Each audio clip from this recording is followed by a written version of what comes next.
Amici bellini, eccoci qua, è una giornata particolare, ci sono diverse cose che vorrei trattare insieme a voi, almeno sfiorare e accennare, insomma, lasciando perdere magliette al colore, al sapore di pastiera, le lascerei perdere, ma ha parlato Spalletti alla radio ufficiale, non ci sarà la cosa, poi la questione Atalanta, eccetera, eccetera, cominciamo.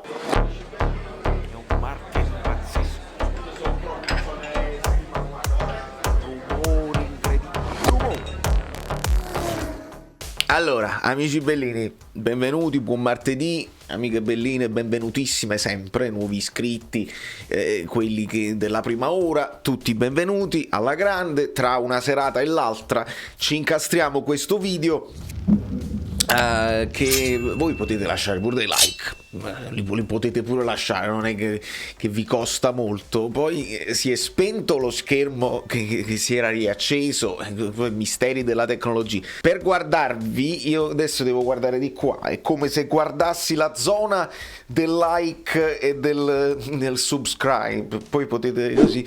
Ma più che altro io vorrei un commento da voi. E qua veramente potrei aprire una sorta di sondaggio, perché non mi riesco a spiegare il perché il Napoli non farà conferenza stampa pre-partita per la trasferta di Cagliari. Veramente non vi so dire, cioè qualcuno mi può venire a chiedere, ve lo anticipo quindi, perché non si fa la conferenza pre-Cagliari?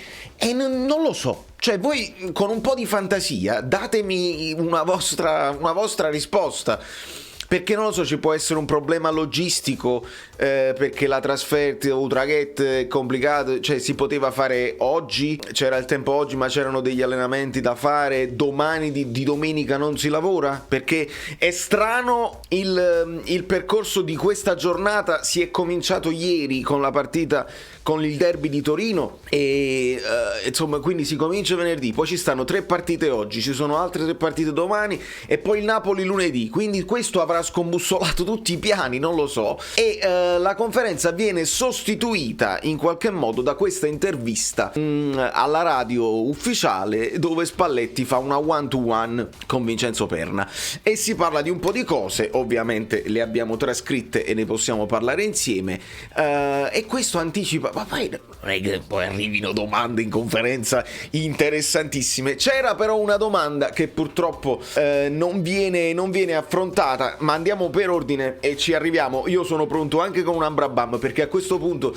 visto che la domenica non si lavora, non lo so, già anticipiamo, già siamo in vigilia, già possiamo anticipare una formazione. Poi il fatto dell'Atalanta ne parliamo a fine video, il fatto di Koulibaly non inserito tra i migliori difensori in Italia ne parliamo a fine video, ci sono un po' di cosucce anche divertenti di cui parlare. Però si comincia, è cresciuta la personalità, molto di questa intervista è incentrato sulla doppia sfida Inter-Barcellona, back to back, una dietro l'altra, e quindi capire le cose positive di questi due pareggi che hanno lasciato nei tifosi un gusto alterno, insomma alternato, un po' amaro, perché con la voglia di fare di più, ma anche la consapevolezza di aver affrontato 2 squadre forti. E Spalletti ci conferma: sì, stiamo crescendo, eccetera eccetera, però insiste sempre, non è solo, ecco, queste 2 partite che mi confermano questa crescita, ma lui insiste proprio su Venezia, per esempio, lo prende come esempio, dice quella è una vittoria, aveva molto paura del Venezia sicuramente, Spalletti, quella è una vittoria che mi interessava moltissimo, non è facile, chi ha giocato a calcio, chi mastica di questo sport sa quanto è difficile poi affrontare certe gare, e qua la sottolineatura deve essere sulla partita col Cagliari, perché non si può sbagliare. Ricordiamo che abbiamo vinto all'andata, quindi sarebbe un -3 nel nostro percorso di analisi del girone d'andata e il girone di ritorno, -3 che non ci possiamo assolutamente permettere. Ma andiamo per ordine. Quindi il pareggio con il Barça ci dà consapevolezza, sì, la vittoria del Venezia però ci dà anche consapevolezza. Un aggettivo per K2, Spalletti dice un altro, quanti ve ne devo dare anche di titoli, perché poi ogni volta che Spalletti parla sono dei titoli che ci dà, e quindi lui dice sono finiti gli aggettivi, se possiamo dirne un altro è spaventoso, Vincenzo, insomma, Perna insiste sulla prestazione col Barcellona. Devo essere stato distratto io. Sì, ha fatto degli interventi che da Koulibaly io mi aspetto, però mi ricordo partite molto più spaventose di Koulibaly rispetto a quella col Barça. Se arrivano tutte quelle azioni, qualcosa nei centrali deve essere mancato, ma non fa niente. Quindi se Koulibaly è spaventoso, poi dopo arriverà anche giudizio su Osimhen che viene chiamato stratosferico, ma andiamo per ordine.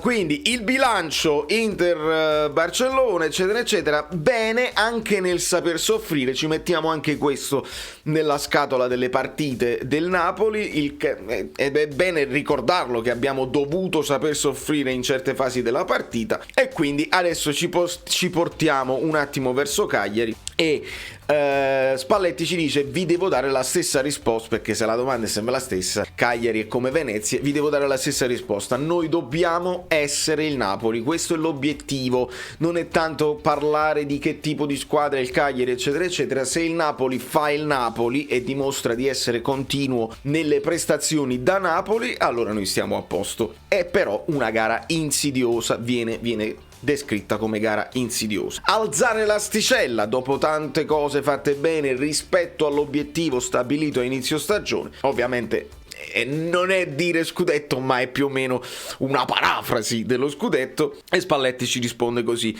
partita dopo partita, mi piacerebbe vincerle tutte, avere 13 gioie, 13 figate, quelle belle, oramai si parla a figate.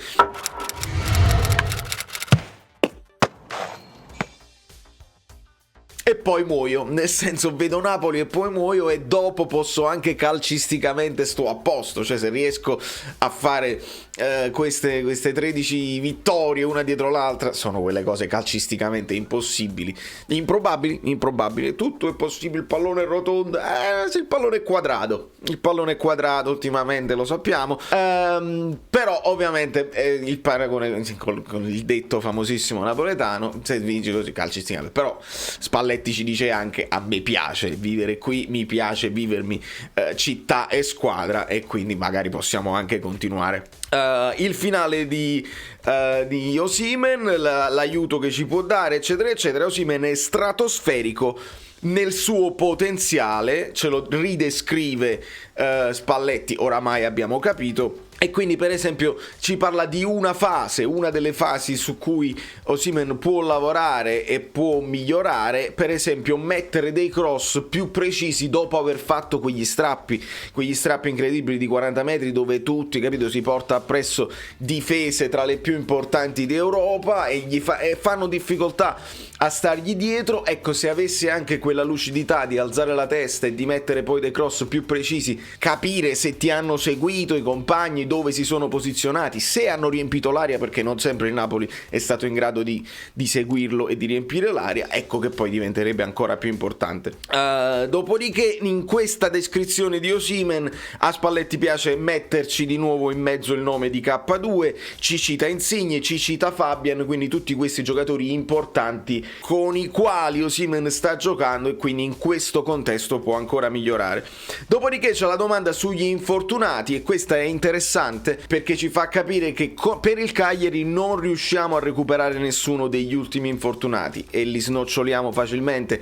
Anghissà ne avrà per qualche tempo, c'è una lesione, Lobotka e Politano in recupero, ma si crede che con il Cagliari non si recupereranno. Probabilmente si può recuperare un Politano per il ritorno con il Barcellona, ma viceversa è complicata. Non si parla di Fabian, non si parla di Osimhen né di Zielinski, un pochino acciaccati dopo la partita col Barcellona, però dovrebbero essere della partita.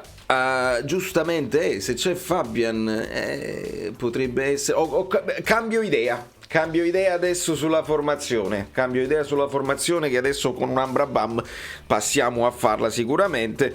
E poi nel parlare di questo, poi Spalletti nel finale cita anche Mario Rui, Zielinski e Rachmani, perché poi se me ne dimentico qualcuno te lo dimentichi sempre, mister, perché purtroppo che vogliamo fare? Vogliamo fare l'elenco per non fare prendere collera a nessuno? Assolutamente no. E con Amrabat vediamo com'è complicato tutta questa situazione qua. Ok, Amrabat, benissimo, ci troviamo. Allora, se Fabian c'è, se Fabian c'è, io cambio idea a questo punto, perché avevo già schierato Zielinski qui e c'era questo dubbietto, mettere se tra i due ci vuoi mettere un Elmas o un Zielinski, chi mettere sotto punta, e l'avevo pensata più o meno così, ma a questo punto se Fabian c'è, perché probabilmente c'è, possiamo metterci Fabian qui insieme a Demme. Qui ci possiamo mettere e cambia tutto nella disponibilità. Zielinski sotto punta, c'è sempre la possibilità di un Elmas a questo punto a destra, cambia veramente tutto, ragazzi, perché Fabian va considerato convocabile, punti di sutura, lì avrei voluto un pochino più di approfondimento nella domanda, sono recuperabili eccetera eccetera, e se devi schierare un Elmas o uno Zielinski a centrocampo, chi preferisci più dietro e chi più avanti? Questo era il discorso, però io avevo prospettato la possibilità di un Petagna Mertens sotto punta nel caso in cui tu uno Zielinski te lo vuoi giocare a centrocampo e ti vuoi conservare un Elmas come cambio migliorativo. Ecco perché a quel punto avevo schierato un as qua, ma deve cambiare assolutamente tutto. Potrebbe a questo punto Elmas essere dirottato di nuovo a destra e quindi con un as in questa zona in seconda istanza al posto di Insigne, ma non credo di partenza. Petagna Osimhen per dare un pochino di relax, non dico di relax perché non si può mai rilassare, ma un attimo di riposo ad Osimhen anche in vista a Barcellona. Anche in vista Barcellona sappiamo che il Cagliari è insidioso e non c'è dubbio, però non ci dobbiamo dimenticare che abbiamo Petagna e magari la coppia Petagna-Mertens potrebbe essere importante con Mertens che gli gira intorno e si alternano a chi viene a prendere palla, quindi diventa interessante. La difesa non dovrebbe essere in discussione con il ritorno di Ospina in porta, e qui abbiamo un pochino questi dubbi della tre quarti con il centrocampo. Pensiamo che Demme abbia sicuramente il posto garantito in questo caso. Fatemi sapere anche voi cosa ne pensate a livello di formazione, si può gestire con un po' di fantasia. Questa cosa di Fabian perché quando uno si sveglia l'intervista è importante, tutte cose importanti. Nel frattempo sui social succedono cose strane, a parte la maglietta, perché il Napoli ha annunciato una maglietta speciale per Pasqua, e quando la vogliamo finire? Va bene, meglio più magliette che meno magliette, non c'è problema su questo. Quella che è uscita come meme, come pastiera, stendiamo come un mattarello pietoso di pasta sfoglia pietosa sopra, quindi deve essere uno scherzo, deve essere un gioco, però mi sconfinfera l'idea della maglia con le fiamme contro il Barcellona al ritorno al San Paolo Maradona, però con i dettagli dorati. Quella, mamma mia, mi emoziona e potrebbe essere molto molto bella. Nel frattempo gli americani comprano l'Atalanta e io non voglio nemmeno tanto commentare la notizia nei nostri confronti, nel senso che vediamo se daranno più liquidità, se l'Atalanta sarà un avversario per noi, perché noi sempre là, ricordatevelo che noi è con l'Atalanta che ci stiamo confrontando per quel quarto posto disponibile, perché quelle tre a strisce ce l'hanno di default, nonostante ieri Vlahovic è stato annullato da Bremer e Belotti lo scherzetto lo ha fatto. E quindi così per lo scudetto è complicato, ma non pensiate, si dice pensiate, sì, non pensate, non vi credete che la Juventus esce dai primi 4, questa diventa veramente difficile. Però il Napoli con l'Atalanta si deve confrontare, e mentre noi aspettiamo Bezos 2 anni, dobbiamo aspettare 2 anni, o forse nel 2026 perché facciamo il centenario, poi si fa la festa di addio e ADL vende però rimane presidente. Fantasie,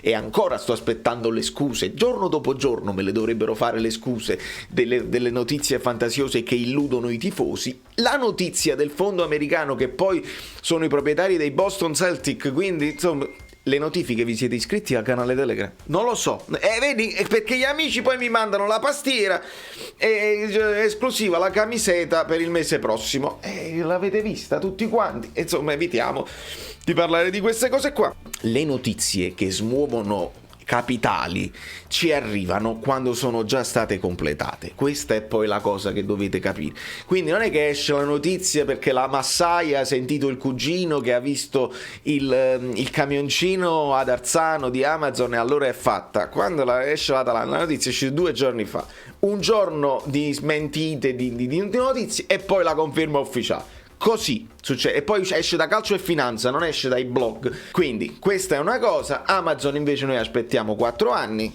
non 4 giorni, 4 anni, e vediamo se poi viene confermata questa cosa qua. Alcune smentite sono già arrivate, ma poi le smentite lasciano il tempo che trovano, perché potrebbero anche essere fittizie e fasule, le hashtag smentite fasule. Ecco, le smentite fasule così. Quindi attenzione alla situazione Atalanta, perché potrebbero rinforzarsi a livello societario. La struttura ce l'hanno già, fatta di scouting all'altezza, insomma di una squadra che si rinnova anno dopo anno, e quindi teniamo presente anche questa situazione qua, mentre il Napoli arranca un pochino a livello economico e sul mercato. Detto questo, quando Sport Mediaset fa un sondaggio e chiede alla gente qual è il miglior difensore in Italia e mette De Ligt, Tomori, Bremer, perché giustamente, ma poi Bremer veramente merita di stare tra i migliori, e poi Skriniar, e si dimentica Koulibaly. Poi dopo cambiano, mettono Koulibaly, lo mettono al posto di Bremer, poi cambiano un'altra volta, levano Tomori e mettono Koulibaly, e quindi non ci ho capito niente su questa cosa qua. È stato un sondaggio che ha fatto molto sorridere anche gli amici abbonati che mi hanno mandato il tutto. Non lo so se hanno cambiato idea, se sono geolocalizzati questi sondaggi. Non ci fate ridere, perché a livello di potenziale K2 mette tutti gli apparati, anche genitalia, in testa a tutti quanti come prestazioni. Bremer è chiaro che sta facendo 2 anni di continuità straordinarie. De Ligt con alti e bassi. Ieri il gol che fa De Ligt si mangia in testa anche Vlahovic, gli dà proprio una gomitata a Vlahovic, fammi, boom, e Vlahovic che urla un rigore, poi si rende conto che ha segnato, si alza subito, perché poi siete dei simulatori proprio professionisti, simulatori professionisti. Però De Ligt non è in discussione. Tomori ha giocato pochissimo, va benissimo, ma ha giocato proprio poco. E ci metti Skriniar lo devi confrontare con Rachmani. Se parli di difensori centrali va benissimo, Skriniar è forte, ma ci devi mettere De Vrij. Insomma, non ci fate ridere. Da New York, Valerio Fluido è tutto. Ci troviamo con le cose così. Fatemi sapere, non lo so se che domani di cosa si può parlare, perché oggi gioca il Milan con la Salernitana, un miracolo della Salernitana, difficile, però con prudenza. Ecco, con prudenza uno può pure pensare. Complimenti a Quagliarella per i 2 gol che, insomma, così fa piacere per Fabio. Ciao, sono Saveria Solida. Se arriviamo a 15.000 iscritti su YouTube è una cosa di cortesia, ma secondo me dovreste seguirlo anche su Instagram, @ValerioFluido. Fa tutte queste cose cretine. Sei iscritto pure a TikTok? Di più, dai, basta, sei cringe. Quante cose.